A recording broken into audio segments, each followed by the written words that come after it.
Hi, Paul Arnold here, sometimes known as Stuttering Professor, and today I want to talk to you about presentation skills.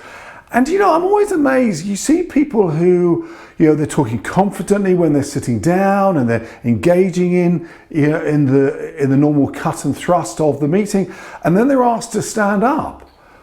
And then they almost have become a different person. And in many ways, what I want to talk to you today about is authentic presentation skills. Because I always say there are two fundamental things you're trying to do when you're presenting. One is you're trying to get the idea that's inside your head over into their head. But the second and probably the most important one is the idea about them understanding who you are and connecting with you. And that's why actually I want you to be the same person and to be authentic in the way you deliver this stuff. Now, what I think is there are three things I really want to cover in this session. I want to cover about managing the nerves. I want to cover the structuring the presentation itself. And I want to cover presentation skills itself. So let's go straight to the very heart about how to manage the nerves. Because if we don't deal with that, the other bits just don't really work. So how do you manage the nerves? Look, it's often called the number one fear in public speaking. And I think what you've got to do is, the first thing you've got to do is write down all of the things you're fearful of. And very often we are sort of creating catastrophes. I love that Mark Twain quote about, I've had many disasters in my life, very few which have come true. Most of the things you think are going to happen will not actually happen. And actually, if you think about it, you don't need to be perfect in presentation, because often if we're trying to get ourselves who we are across, actually none of us are perfect. And look at me, I've got a stutter. I don't have in many ways the perfect place which to talk, but I do, because I feel I want to be heard. And if you look at someone like Francesca Martinez, that wonderful comedian who has also got cerebral palsy, under normal circumstances, but actually she's very effective. So do not worry that you may got a bit of an accent or you're a bit slow or whatever. You have a right to be heard, and I think you've got to put that through. And then I think we want to talk about this idea about the realize that you really are all naturally born to present, because presenting is merely you delivering what you normally deliver. So actually do not be thinking that you can't present. You can. I want you to present from the way who you really are. And therefore there's a lot of this idea like we need to build our confidence up. And I've talked about this in the past, but you build up with lots of mini experience. So, if you're inexperienced of presenting, you just present with 2 or 3 people within your work group, and then you may go a little bit bigger and things like that before you're presenting in terms of 500 people.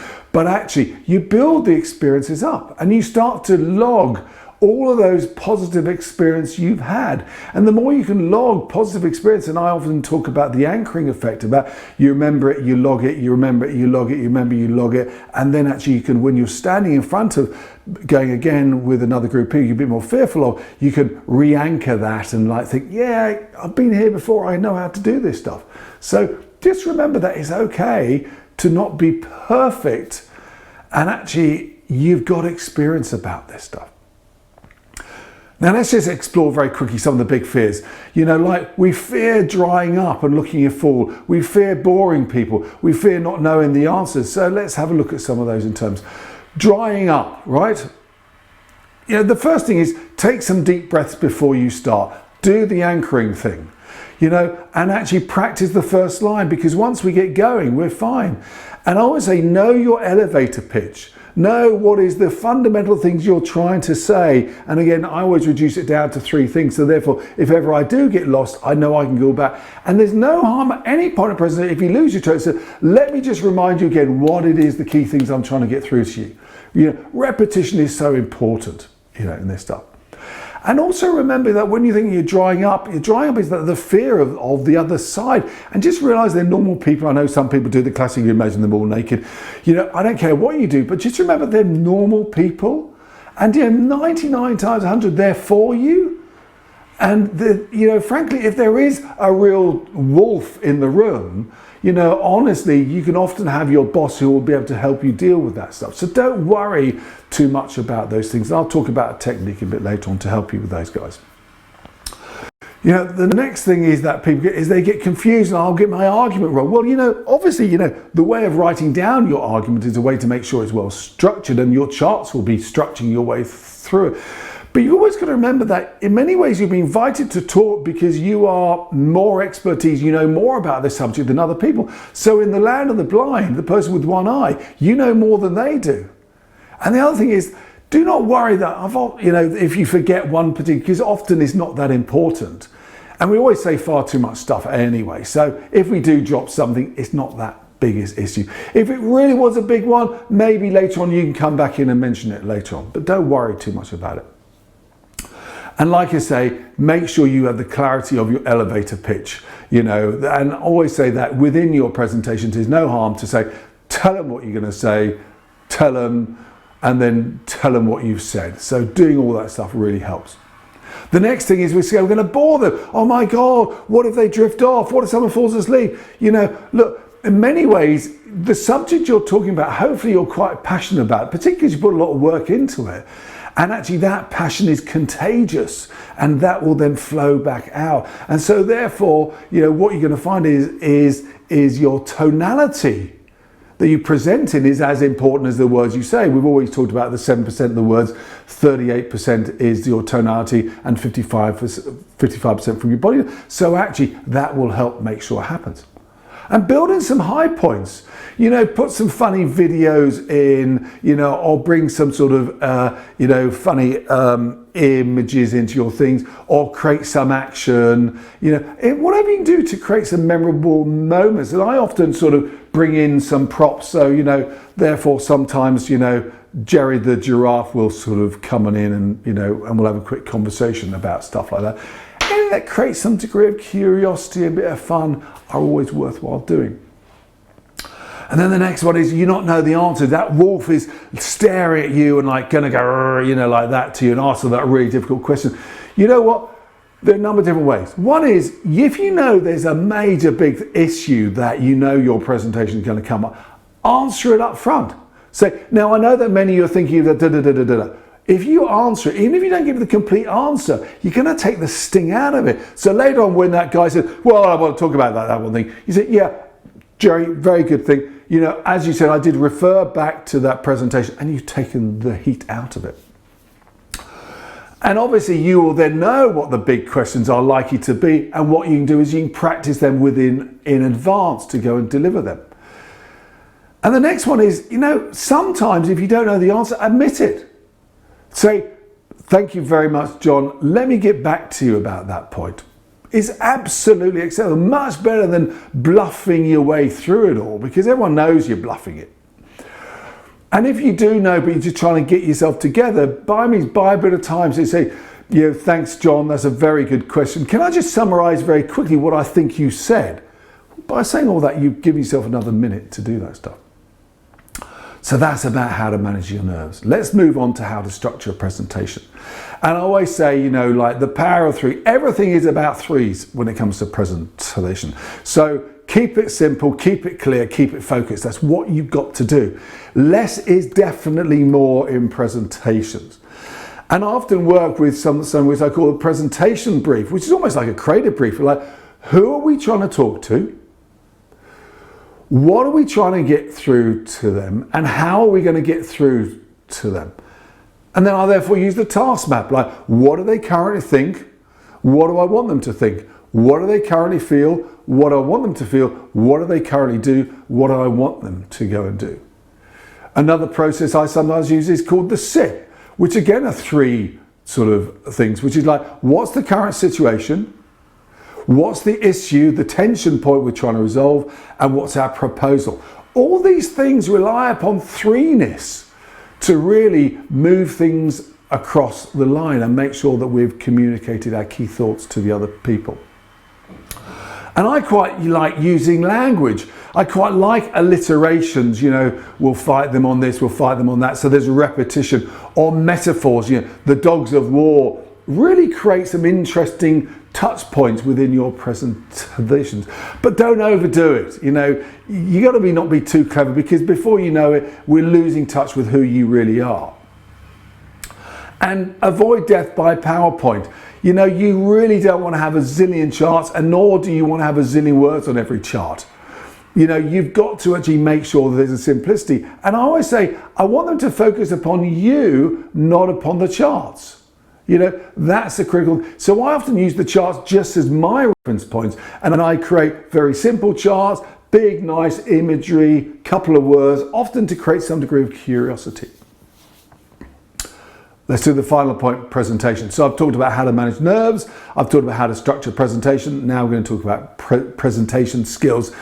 You know, the classic thing is to have a very powerful opener. What is the way you're going to open this stuff? And there are lots of great techniques out there. Capture their curiosity by asking a question, state an imaginary situation, state a bold prediction, use a quote or some authoritative statement, refer to some topical or current event, tell a joke. Now, I think most of those are very good. The telling a joke one, I'd say be very careful about that one. If you're not a natural joke taker, it can sometimes go, you know. But however, let's move to what I think is one of the most powerful ones, is to telling a story. And telling a story has two roles in it. One is this idea that what you're trying to do is you're trying to prime your audience. You're trying to get them to a place of, what do you want them to be in? What state do you want them to be in? Say a state of curiosity, a state of excitement, you know, a state of can-do-ness. And you may therefore think about a personal story you want to share that actually exemplifies what is that quality you want that presentation to take into. And you don't need to state, therefore, the morale of it. You know, you just actually tell it and you just sort of leave it there. And that leads me into the presentation. And then people will pick it up. The next thing I was talking about is, you know, we've got to create a story, a narrative arc through what we're saying that allows people to be connected, that red thread that runs all the way through. So make sure you put a story throughout everything you're saying. That's the classically, you know, the way that we want to keep people engaged. And actually, I think you've got to engage emotion. Just remember that we're not really rational decisions, we're emotional decisions. So you've got to get people excited. You've got to think, what is the emotion I want people to have out of this, you know, out of this presentation? And I think in many ways you've got to have it. So in other words, if you're trying to create a place of excitement, you've got to be excited. If you're in a place, you know, of where you're being very dull and boring, you're not going to make everyone feel very excited, because there's that principle of transference going on. And I think actually what you're thinking is, what is the key thing? What is the key proposition I'm trying to land in this presentation? And therefore, how can I bring it alive in a compelling way? And if anything, you can create some degree of theatre. It doesn't need a big bit of theatre. A little bit of theatre will actually really go a long way to locking that in. As I said, you've got to create memorable moments that when people remember it, they think, oh, I remember that bit. And often if that is around the core thing you're trying to get through. So I have gone and poured water on the floor in some sort of, I was trying to explain a story. Or I have poured loads of M&Ms on the table to demonstrate something. Or I've torn up a £20 note. Any of these things are useful ways of making people remember things. And one of the other things is, you know, don't be static. And the other thing I would say is, you know, use the space you've got, because it makes it more interesting. You know, and often you can anchor certain spaces. So maybe that's the past and that's the future. Or maybe there's the problem, there's the solution, and bring that stuff together, and you can move forward, you can move back. Obviously, I'm trying to limit that because of the camera right now, but using that is not a bad thing to go and do. And I always recommend you stand up, because the energy you have when you stand up and the authority you have from stand up is greater than when you're sitting down. Now, I respect there's certain times you need to sit down, but by and large, standing up is a much more powerful place to be. And then actually likewise, you know, we talked about, you know, the 7% of words, 38% tonality, you know, 55% body language. So therefore, let's use our body, let's use our hands. And as you know, I'm a massive gesticulator, but you know, do it what's right for you, you know, really helps. And like I said, tonality, use up and down pitch, you know, and use speed, particularly really powerful. Use the pausing and the slowing down, and ultimately the use of silence to lock in the key thought you're trying to get through, because that builds real gravitas. And then of course eye contact. Now eye contact, we always talk about using eye contact to engage with the audience. Yeah, sure. I also say use eye contact to get feedback, because you've got to be checking, are you connecting with people? Are you getting through? And if they're all like making notes and they're writing stuff down, you've got to do something to wake people up. So maybe say, okay, so let's just come back together. I just want to remind you of that stuff. Oh my God, what was all that about? Or maybe you do the silence to get people back in the room together. Or maybe you ask a question. So use the eye contact to get feedback. Like, how's this going down? Are they getting it? And honestly, you can sometimes say, John, you've got a very quizzical face on your mind. Can I ask a bit more about that stuff? So work with your audience. They are not they're not different, you know, in a different space from you. They are there with you. And in many ways, great storytelling is the dance that you do with your audience. And that's what you've got to go and do. And obviously we use a lot of AV, and I've talked about don't have too many PowerPoint charts. And also don't be too clever. You know, I've been in one pitch and this agency had that screen and this white screen and you know, and before you know which way to look.